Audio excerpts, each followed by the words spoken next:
Hello, everybody. Ted Huntington here with another author interview sponsored by Women's Rights Publishing and Author Services. Today, I am chatting with the prolific and intriguing Nicole Strycharz. Please like and follow our videos on YouTube and support these very informative interviews by becoming a Patreon patron. So, who is Nicole Strycharz? Nicole is an award-winning multi-genre author of over a dozen books. The Divorce was nominated for a 2016 Indie Book Award and won second place in the 2016 Best Cover Design in Urban Literature magazine. She was featured on the cover of Words Plus magazine for her book, The Affair. Nicole's work examines sensitive and real topics. Most of her female lead characters are survivors, and her diverse cast of characters highlight different cultures from around the world. Nicole lives in Virginia with her partner, kids whom she homeschools, and one pretty Pocket-Pittie. She's always reading or working on her next book between mommyhood adventures. I will post links to Nicole's work underneath this video. Please welcome Nicole Strycharz. Hi. First off, what is the pretty Pittie's name? Oh, her name is Celsius, and she's the love of my life. She's this adorable dark brown pit bull that is a rescue. So she's like everything. But we won't tell the husband and kids that your pit bull is the love of your life. Maybe they know that already. I know, but that's okay. So Yeah. you are, as you can tell, I'm a dog lover. You're quite a prolific and successful author. Talk about your writing journey. How did you get started? Who were your inspirations? Yeah, so when I got started, well, it started really young. I was very small. My mother was single, and she used to take me with her to work whenever I wasn't in school. And she worked at a front desk. And so what she used to do to make me pass the time is tell me that I could draw. And I would draw these little pictures. And one day she was like, why don't you tell me a story about it, and I'll write it down on the page, and then we'll make a book. And so that became our little thing together. I would write stories about the pictures I drew. She would fold them over, staple them, and then say, look, you created a book. Well, I don't know why, but that really stuck. And I did that constantly when I was little. I told stories all the time when I was a kid, and then up into my teen years, I was homeschooled as well.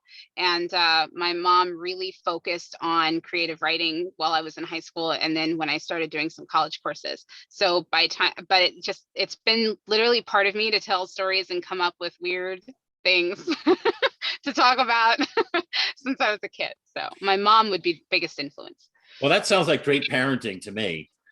Right? She's Really awesome. She's pulling out the fantastic. creativity in your child, like that is awesome. Right? She does that with mine now too. So yeah. So what about authors that inspired you? Oh, I've had quite a few. When I was really young, one of the genres that, well, the reason I got into the romance genre when I was younger, I was raised Catholic, but I also had some Jewish roots. So I was a very good girl, so to speak, and I wasn't allowed to read like romance that was erotic. But I used to read books by Lori Wick, this really talented Christian author, and my mom supported the habit. So a lot of times I'd get a ton of books from Lori Wick. And even though I don't write that way, I would say that one of the things I love about it, though, is that it kind of taught me how to create tension between couples without the element of sex, so that when I write it, it kind of, there's a bond that goes beyond just the physical. And that is something you learn when you read something that's clean, because you have to create chemistry without that element. So definitely Louisa May Alcott. Walt Whitman, even though he's not fiction, he's like one of my favorite poetic. I love him. I've got this giant book of Leaves of Grass that I go through constantly. Emily Dickinson. As other I have others, but of course I'm not looking at my bookshelf, so now I'm not sure what they are. A lot of classics, though. I like classics. Yeah, I was going to say, well, you really go towards the classic authors. Yeah, definitely. Yeah. So let's get into your books. How did the first one come about? Let's talk about the plot and how you developed your characters? My first book was, well, my first, my very first book is off the market right now. It was called The Duke of Goldenshire, and it was about a love triangle in England. But because that one's under such construction, I'll jump to the second one, which is kind of like my official first one, which was Yule, A Solstice Tale. And it was actually because my mother and I were driving together, and she was like, I wish we had a Christmas book to read. And I was like, well, if I was to write one, what would you want? And she was like, well, like a short one that was about Druids and the old Christmas, the way it used to be celebrated in, like, you know, the 1700s, and magic, put magic in it. And I was like, okay. So that's how that actually started. And now it's a series of paranormal fantasy romance. And I love that one. But it's just, basically it started off of an idea, like a challenge to have a writing game to come up with something fun for Christmas. So that one. So you have multi-genres. So you said you write romance, obviously there's some supernatural stories in Yeah. there. Do you just think of a story and it doesn't really matter what genre it is, it's just more about the story? Yeah, and I think it was kind of hard for me to learn genre at first when I first started, because there were times that a lot of my stories have mixed genre at times. Just like I said, I mean, it's a historical, paranormal, romance, fantasy. And I was like, this is hard to kind of pick one category.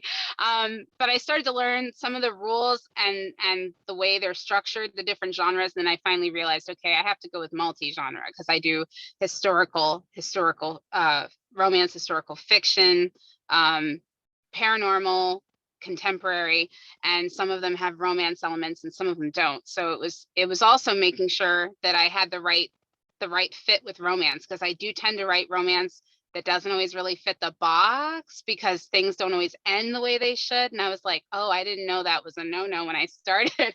If they're not together, it's not considered romance at the end. I'm like, oh, I have to have to focus on that now. So I'm a mixed bag now. I think most of my readers have just learned to not try to figure out what's going to happen when I put it out. That's a really good point, because different genres really have different rules when it comes to Yeah. crafting the book. I think when you combine them all together, isn't that called mashup now? Yeah, there you go. I'm mashed up, that's for sure. So how much time, with homeschooling your children, how much time can you really devote to writing? It's harder now. It's harder now that they're older. And I think I have to kind of steal time in the morning or steal time in the afternoon. And it's definitely a longer process. And I have more of those moment meltdowns where you go, never mind, it's never going to work. I have to have a few of those in a week, and then I'm pretty solid. So not a lot of time, but I'm learning how to try to juggle, just trying. That's definitely a skill. Yeah. I want to talk a little bit about your writing community. I was stalking you. Noticed on a Facebook post with you and some fish, and there was another author who was tagged, Alicia Simmons, who I've interviewed previously. Do you Yes, I have saw. do you have a strong circle of author friends, and is it important for you to surround yourself with other writers? I think it's vital for everybody. It's kind of funny because, again, when I first started, I didn't really know where to start. And I was in my little bubble of trying to hash it out, and not, you have to self-learn everything. And it's so overwhelming to figure it out on your own. But more than that, it's funny because my mom had said to me, you really need to find other authors. And where we live, there wasn't much. And I'm also terribly awkward in person. I'm not good at I'm an introvert. So I'm like, well, that means I have to go outside. Um, but she was like, you need to look online for, and once I opened up in the Facebook and Instagram community, I started meeting these incredible people. And it's funny because not just the support, which of course is really important to have the support, as far as learning goes, but also just having other people in your life that understand what it's like to have people talking in your head, hashing out plots together, making mistakes together, getting advice from each other. It's like, and also just the readers. I've met readers through books I've written that I sometimes go, I wonder if the only reason I wrote that book is because I needed this person in my life. So it's like, I've met so many incredible people through networking with the author world that I have to say it's like the legs of being able to write. I don't think you'd have the confidence if you didn't have other people that understood you, able to bounce ideas or just, say don't give up or whatever. It's just, yeah. I agree. It is really important. So Yeah. what are some of the effective tactics that you use to market your books?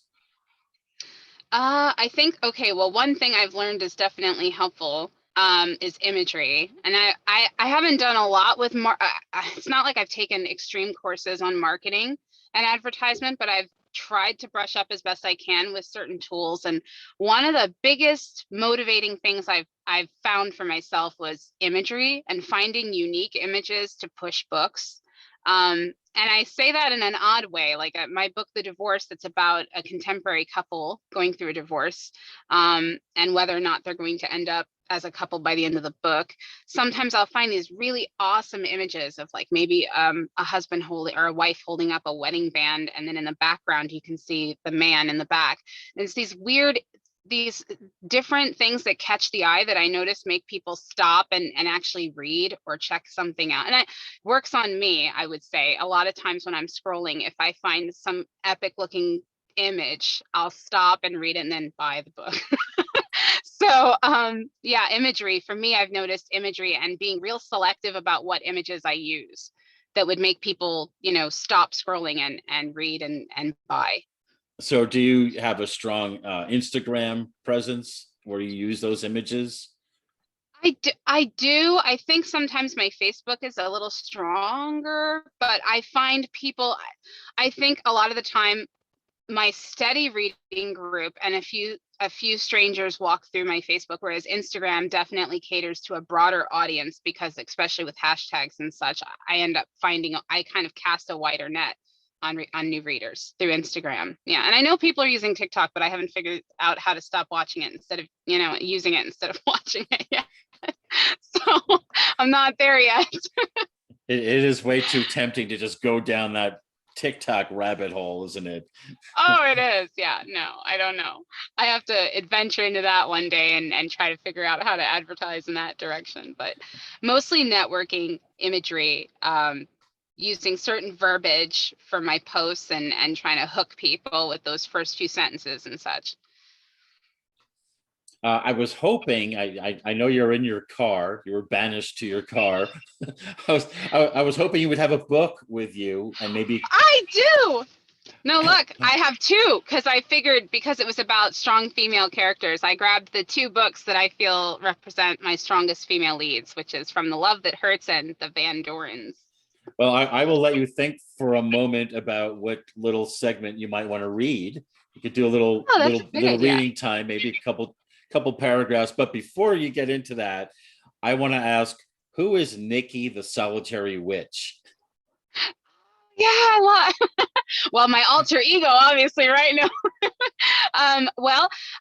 So I do tarot reading, rune reading, animal spirit, animal totem readings, and I've done them all my life because I've been raised in a magical family, so to speak, and talent. I've had some skilled women all through our line that did such things, and I picked it up when I was really young.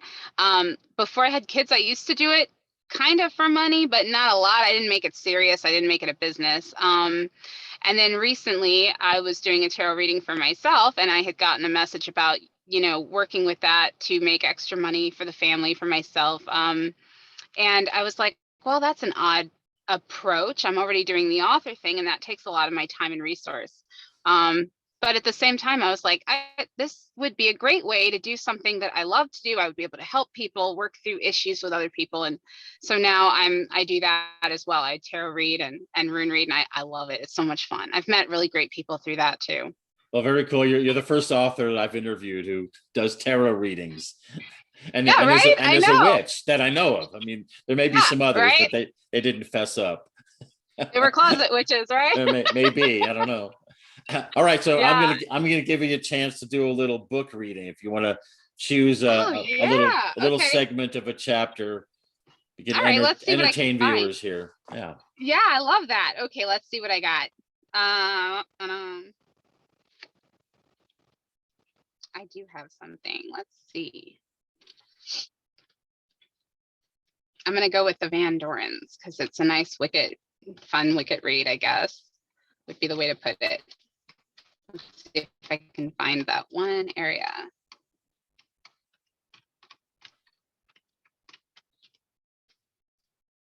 Okay.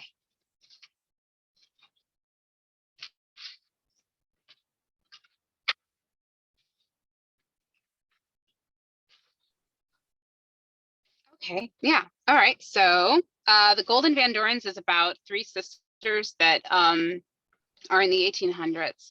Their father had struck gold during the gold rush, and they became, fast rich in the South.